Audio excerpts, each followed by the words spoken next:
Hello and welcome to GPTV on Tuesday the 28th of June. My name is Philip Kingston. And I'm Jeremy Rosen. Yes, Jeremy, great to have you on the show. And sitting in for Gary, well, not only are you sitting in for Gary, but you've just come through passport control yourself. They let you back into the country. They did. Shock horror. Did they go through all of your bags in terms of pulling up the lining? They did not. In one of the countries, I had to open my bag, which was a strange occurrence, but everything was all right. So viewers, you might remember we've been speaking for the last couple of weeks about how we've been on tour. I went to Singapore, but the crew went on from Singapore to London on a fact-finding mission, and Jeremy is just back from the old country. Yes. The old country, England, of course. Gary is still there, and we've got a bit of a live cross coming to Gary in a few moments. Satellite is just being, I don't know what they do with the satellite. We're just putting it together now. Yeah, just the satellite's moving into spot. We'll have Gary coming live to us from the motherland in a few moments. How was it? Amazing place. There was a lot happening. I left the day before the vote to get them to either stay in or out of the EU. Yes. So I'm glad I got a plane out of there. Although I made a few purchases the day before they got out of the EU, and I'm hoping the transactions don't go through the bank until the next day. Well, 10% drop in the pound. Yeah. Purchasing power went right up. So let's see how your Amex statement does look. Yes. You've flown in from England, the land of the pound, the land of the dull sky too. How was the weather while you were there? Weather wasn't too bad, although at 22 degrees and what I would describe as warm, they were complaining how muggy it was. Oh, really? And I'm in pants and a shirt and a jacket, and they're all telling me how hot it is. So a rude shock they'd have if they came here. English, and to all our English viewers, we just can't really work you out. But we'll see what Gary's got going on in London shortly. Having said that, Phil, in England, where we were in central London, hard pressed to find anyone that was actually English. There are not many English people left in the inner city of London. Well, that might have something to do with the big vote, and we'll talk more about that in a moment. But obviously, we've just come through our first weekend of auctions, given the state of flux in Europe and more importantly, the United Kingdom. And guess what? It all had to do with real estate prices in Melbourne. Stuff all, can we say that? There we go. Oh, bugger, you've got to go, bugger all. Well, we had 10 out of 10 on the weekend, viewers, so let's get those towers right up there right now against an industry average of 70%. So yet again, not only do we get the perfect score, but we smashed the industry clearance rate. Smash. And Phil, I think you're being kind at 70% because that's a reported result that is not taking into account probably a lot of the things that aren't reported, and generally the ones that aren't reported, Phil, are the ones that weren't sold. Correct. And just on that, viewers, a lot of soft reporting does go on. A lot of agents, if they don't, as Jeremy says, if they don't sell something, then they just don't report it. But that doesn't necessarily get taken up as part of the statistics. I think the Real Estate Institute of Victoria statistics are a little bit soft, just quite frankly. God bless them, though. Absolutely. And speaking God bless them, Gary is over in the mother country as we speak. Let's do a bit of a live cross. Gary, tell us what's going on there. So here we are, Buckingham Palace, right in the heart of London, Phil. And I've got to tell you, chaos here. Just got here. Prime Minister's resigned. We're out of the EU. So one of the reasons that's happened is because we've had a special plot to start an AU, the Australian Union, Philip. So we're going to bring in London. We'll bring in China. We might see what happens in America, or depending on whether Trump wins or loses, we might bring them in and start an AU. So there we go. Sorry about that, Europe, but we had to do it. Anyway, next week, some information about real estate agencies here. I am doing some work. And back over to you, Phil, from the UK, London, and Buckingham Palace. So, viewers, yes, you probably are wondering, how do we do a live cross when it's clearly sunshine outside here and sunshine in London as we speak? So, is it a live cross or is it not a live cross? It's as live as our cheap satellite that we purchased allowed us to do so. Speaking of cheap things, Phil, that T-shirt has got to, that would have been in the bargain basement bin. That is the brightest orange, is that burnt orange? Okay, so here's the thing. Look, you go out with Gary and his lovely wife, Hannah, and Hannah is always magnificently and impeccably dressed. Yes. She is a style guru. She's the style queen. She is. How does she let him go out in an orange T-shirt? Well, I think she turns a blind eye. I think she must. You couldn't be blind eye, even with a blind eye, you'd see that. Obviously, she was out shopping whilst he was doing the cross. Do you know what? I reckon there's a theory Gary had, because he figures the Queen's probably somewhere in the palace, and he figures if he wears a bright orange High t-shirt, vis. she might be, oh, why don't you invite that little that peasant up to my little chambers. limey bugger up for a cup of tea? Shocking. And we're dressed in suits and he's Correct. wearing an orange Anyway, t-shirt. Gary, thanks for all of that update. And yes, the Brexit has caused ruptures and ructions around the world. But if anything, it's going to be good for real estate, because when the stock market gets the shakes, the property market strengthens. Let's talk about some of the auctions that we had on the weekend. Let's do it. So, Jeremy, I was busy on Saturday. What day did you get back? I got back Saturday morning. Okay, so while you were coming through customs and not being strip searched, which is encouraging. I didn't say I wasn't strip searched. I just said they didn't go through my bags. Okay. Funny viewers, there's a great story with Jeremy and customs going back to what year? I don't think that this would have been probably 12 years ago. Okay, viewers, if you bump into Jeremy at a cafe somewhere, ask him to tell you about his customs story. How do you remember that? Was it in Paris? Yes. In Paris. Yes. Great story there, but nothing to do with customs. We were at this fabulous property in Boran Road in Ormond on Saturday, where we had a reserve of $1 million Yes. For a townhouse that we'd sold off many, many years ago. Good quality property and nice development, but the reserve was $1 million. And shout out to Nikki and Lamore and Yossi who handled it, because it sold for $1,197,000. So massive result there, Jeremy. Some competitive bidding as well, Phil, which was good. Some good depth of bidding. Absolutely. Leon Gusenfitter and his team hard at it in McCormick Street. Actually, not McCormick, Cormick Street in Bentley East. Reserved there around $900,000 and sold for just a tad over $1 million at $1,001,000. Sunday morning, my first auction was in Kooyong Road, down near North Road. 518, if I'm not mistaken. You are not mistaken, Jeremy, and we did GPTV there last week. Reserve there was $1,200,000. Actually, the vendor was thrilled at $1,300,000, but we smashed that at a selling price of $1,475,000. So wonderful result there. Seems a big price there, Phil. Yeah, big price. So it just really goes to show how strongly the market is performing. We moved on to Langdon Road, one of the top streets of the Golden Mile of Caulfield North. A 60s house on a 700 square metre plus size parcel of land on the west side. We were thinking early twos there. Competitive auction right from the start took that all the way to $2.4 million. And in closer to your office, Jeremy, in Tennyson Street, apartment 9 at 20 Tennyson Street, St Kilda, a reserve there in the high sixes sold for $705,000. 705 competitive bidding just across from the St Kilda Botanical Gardens, 2-bed, 2 bath. I think you did that auction, didn't you? I did do that auction. Yep. I just had a little bit of, just had to get my life back in order because I was a bit jet lagged. So you were. to get straight into it, get the suit on and do some work. So back to reality and back to the Melbourne market. Let's talk about this coming weekend, where we only have one auction, viewers. So a couple of reasons for that. Firstly, it's freezing. How cold is it? Is cold.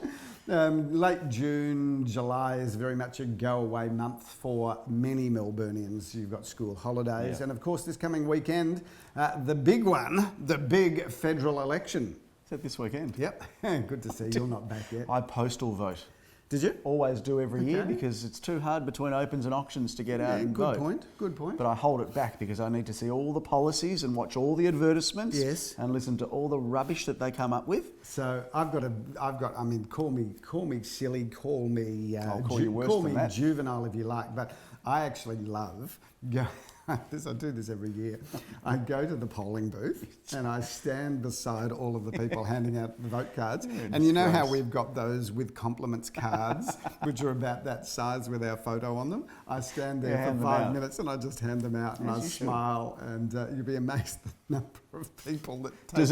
Have you checked if anyone's voted for you? How amazing will this be that I make it into the Senate? You get in. They just put an extra box on the seventh person. So vote 1, Philip Kingston of the Gary Gary Peer and Associates party. True story. I suppose one day I might get arrested for interfering with No, the you electoral can't. process. It's a democratic society good point. which we live in. Good point. Anyway, will it be Bill Shorten and the Labor crew, or will it be Malcolm Turnbull and the Liberal crew?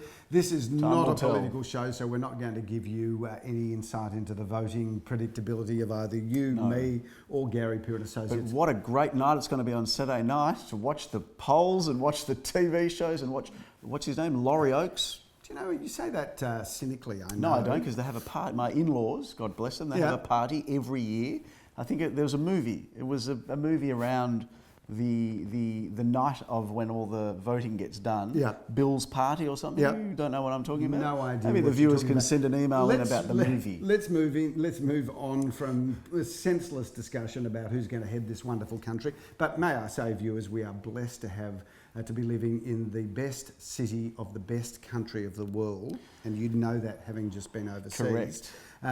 I would say, and I don't believe you've seen this show, if you haven't seen Chasing Asylum yet, and this is not a political comment, but what a great movie. Shout out to Eva Orner, who produced the documentary. But if you haven't seen Chasing Asylum, it's worthwhile seeing. Is it on SBS? No, it's at the movies at the moment. English speaking, not subtitled? English speaking, but I think all Australians should see it. Not for its political context, but I was having this discussion with somebody the other day who said we are just geographically blessed to have been born in Australia.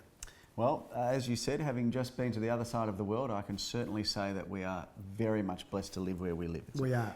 Australia is good country. So, Jeremy, with our one and only auction coming up this weekend, which I've luckily got the honours to do, it's a property at number 37 Russell Street in Caulfield South. Why don't you tell us about that? Well, I know a lot about this, Phil, because I sold it a number of years ago, and it's just around the corner from where I live. It is a fabulously refurbished one of a pair with 3 bedrooms, 2 bathrooms and 1 off-street car park. Yes. Beautiful ornate period features, got the open fireplace and a fabulous open plan area in the middle of the home, and the living areas just flow perfectly. On a good parcel of land as well, It Phil. is a great property. Viewers, let's just talk very quickly about this block of Caulfield South, and we've been pushing this area for a long time. Yes. Just keeps getting better and better, which is the block that you're living in, Yes. which is bounded, viewers, by Glen Huntly Road down to North Road. Yep. And from Hawthorn through to Bamborough Road. Yes. It's just the most fabulous block. Are you loving living there? I am loving living there. Yeah. Your favourite cafe in the area? It would be Fress. Okay, so it But is it changes Fress. from week to week. Having said that, let's not alienate Delish, which is the most Delish is incredible good. And deli. Turquoise around the corner from the Yep, gym, yep. which I don't frequent enough. You used to go to that gym, Yeah, didn't you? I still do. Yep. I drive past it. The wonderful Princess Park is in that area. Why am I narrowing in on this block, viewers? Because I love the fact that it's got so many facilities. Park, cafes, and then of course 2 trams, the one in Hawthorn Road, the one in Glen Huntly Road. So great block, and Russell Street is a terrific street. Definitely recommended buying. The right side of the pair here too, Phil, in Russell Street, so it gets all of that western sun. Absolutely. Not to say that we don't love the other side, because we love the other side as That well. will get all of the southern sun, and when we take that on, it'll get all the beautiful sun in the morning. Speaking of lightness and brightness, here we are in Ross Street in How good Elston is West. this? What a great property. This is superb. 3 bedrooms, 2 magnificent bathrooms. Over 3 stunning levels, Phil. And what I'm loving, of course, is the fact that you've got, where we're sitting at the moment, you look straight down the street, down Ross Street, so you've got this kind of active view, if you like. But we're also looking towards the west and towards the bay. Just behind us. Beautiful. So this is absolutely sun-drenched, this place, isn't it? This is a beautiful home, Phil. This is really well designed. It works perfectly. Yep. So let's take us through the levels that we've got here, I Phil. think we've pretty much covered it, but I will say that, of course, we're going to auction, not this coming weekend, but Saturday, the 9th of July at 1:30. Viewers, one of the things that I love about this property, other than its architecture, is the fact that you can walk out your door and be on the train at the Elstonwick station. Yes, the hub. You can walk to, obviously, Glen Huntly Road's literally on your doorstep, but nice and peaceful here. So what a great property. I think you've got to talk a little bit. The amenities of this particular position, Phil, Yes. have changed, because Glen Huntly Road is now a hub of activity. It is, The absolutely. restaurants and cafes that are opening up, the classic cinema, the cafe on the corner, this is really a hot place to live. And just across the highway, you've got Elwood. Yes. You've got the golf course. You've got Elwood Beach. This is a hot little suburb and a really kind of inner suburban type of atmosphere here. And as we've got a bit of time, let's explore Glen Huntly Road, Elsternwick for the moment. Yes. If you think about it, it's going from strength to strength. The Yep. Renaissance. It's now one of the best strip shopping centres in Melbourne. But viewers, what you probably don't know is that it's going to get better and better and better because the density in apartment building is going to flourish off and around Glen Huntly Road. It's a designated activity centre. Yeah. And if you think about it, in Riddell Parade, we've got an apartment building And a there that's good-looking about block to too. open. I think there's 55 apartments in that building. Next door to the Classic Cinema, I think there's another 70 apartments, and that's probably about 6 months away from completion. Yep.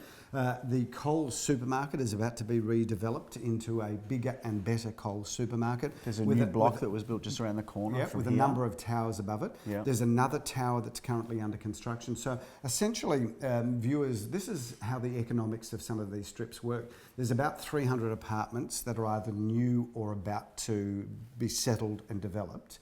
And if you think about those 300 on an average of 1.5 people living in an apartment, so there's 450 people that if they all spend, say, $200 in the street Yep. per week, a massive economic change, more traders will open, better shops will open, more cafes will flourish.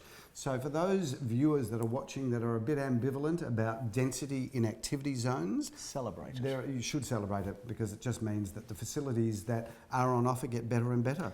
I wasn't here last week or the week before, and I wonder, I did catch a glimpse of GPTV. Yes. But I'm not sure whether your birthday was mentioned on GPTV, Phil.